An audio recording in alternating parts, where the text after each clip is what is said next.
ప్రత్యేక హోదాపై పార్లమెంట్లో పోరాడుతున్నప్పటికీ సాంకేతిక కారణాలు చూపిస్తూ కేంద్రం అడ్డుకుంటోందని ఆరోపించారు కాంగ్రెస్ నేత కేవీపీ. చట్టసభల్లో చూపుతున్న వివక్షను ప్రజల దృష్టికి తీసుకువెళతామంటున్నారు. ఇప్పటికే లోక్సభలో ప్రైవేట్ మెంబర్ బిల్ ప్రవేశపెట్టడం జరిగిందని, దీనికి సవరణలు ప్రతిపాదించామంటున్న కేవీపీతో మా ప్రతినిధి ప్రసాద్ ఫేస్ టు ఫేస్.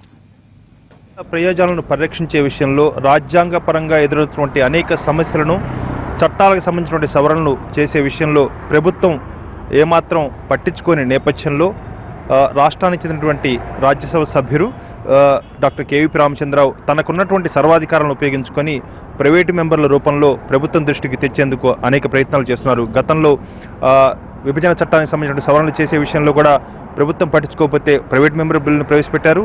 అది నిబంధనలకు విరుద్ధం అంటూ తిరిగి దాన్ని తిప్పివేయడంతో తిరిగి ఆ నిబంధనలను అతిక్రమించేందుకు గాను సవరణలు చేయాలన్న ప్రతిపాదన చేస్తున్నారు. ఆ రాజ్యాంగ సవరణలకు సంబంధించిన అంశాలు ఏంటో తెలుసుకుందాం. డాక్టర్ రామచంద్ర గారు, మీరు మరో ప్రయత్నం చేస్తున్నారు ప్రైవేట్ మెంబర్ బిల్లు ప్రవేశపెట్టేందుకు.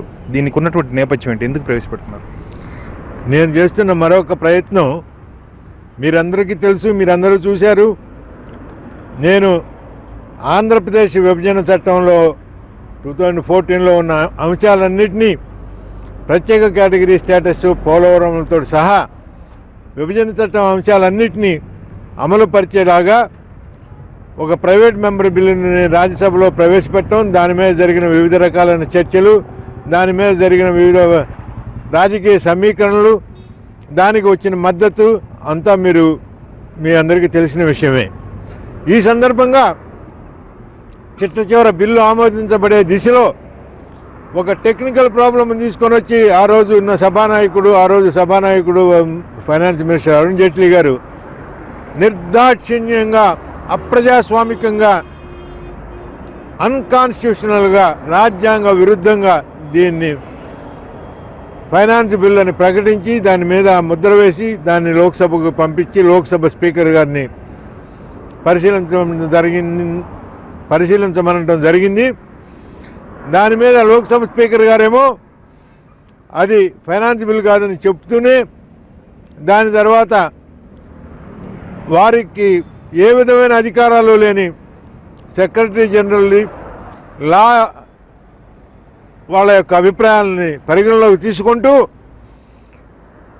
సర్వాధికారి అయిన స్పీకర్ రూలింగ్ను కూడా తోసిపుచ్చి స్పీకర్ నిర్ణయాధికారాన్ని కూడా కాదని రాజ్యసభలో రూలింగ్ ఇవ్వడం జరిగింది.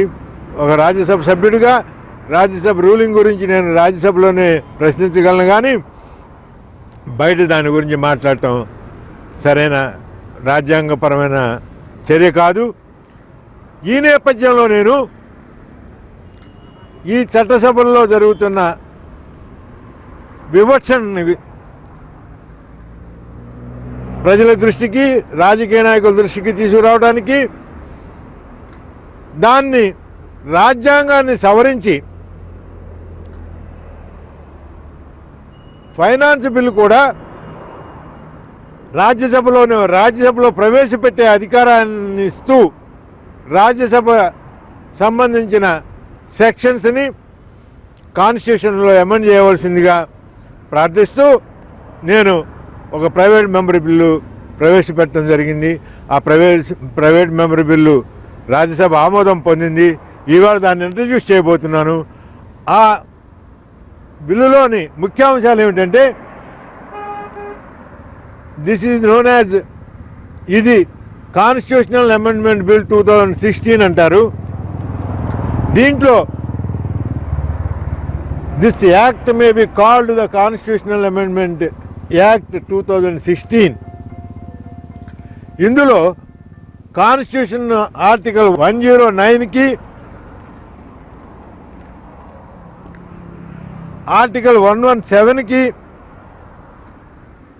ఆర్టికల్ 198కి, ఆర్టికల్ 207కి సవరణలు నేను ప్రతిపాదించాను. ఈ సవరణల వలన రాజ్యసభకి, ప్రజాస్వామ్యానికి, రాజ్యాంగానికి మేలు జరుగుతుందనే అభిప్రాయంలో, సింపుల్గా దీన్ని చెప్పాలంటే ఏమీ లేదు,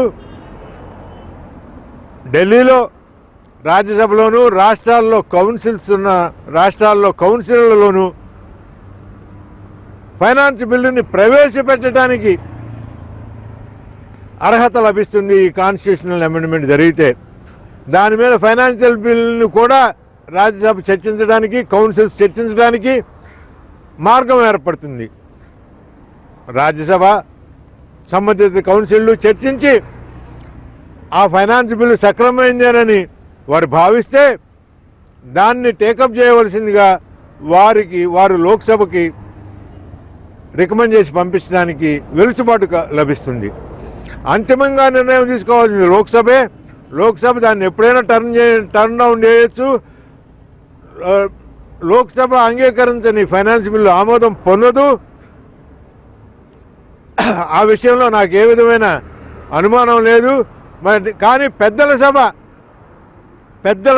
అని చెప్పబడుకునే సభలో ఫైనాన్స్ బిల్లు గురించి డిస్కషన్ జరిగితే అర్థవంతమైన చర్చలు జరుగుతాయని, రాజ్యాంగానికి భారత ప్రజల ప్రయోజనాలకి మరిన్ని మేలు సమకూరుతాయని నేను భావిస్తూ ఈ చట్ట సవరణలను తీసుకొని వస్తున్నాను. ఈరోజు చర్చకు వచ్చే అవకాశం ఉందా సార్?